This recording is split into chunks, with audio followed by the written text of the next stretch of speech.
This slime is one of my favorites. All you need is a little bit of glue, some shaving cream,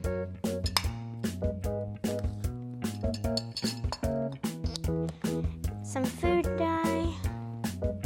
I'm using blue because this matches mine. Just mix them.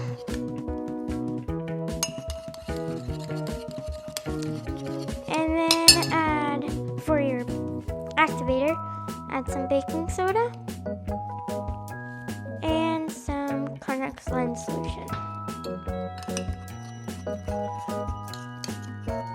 As you can see, the edges start to become into a ball.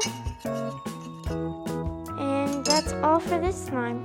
It's stretchy, it's really easy, and it's one of my favorites.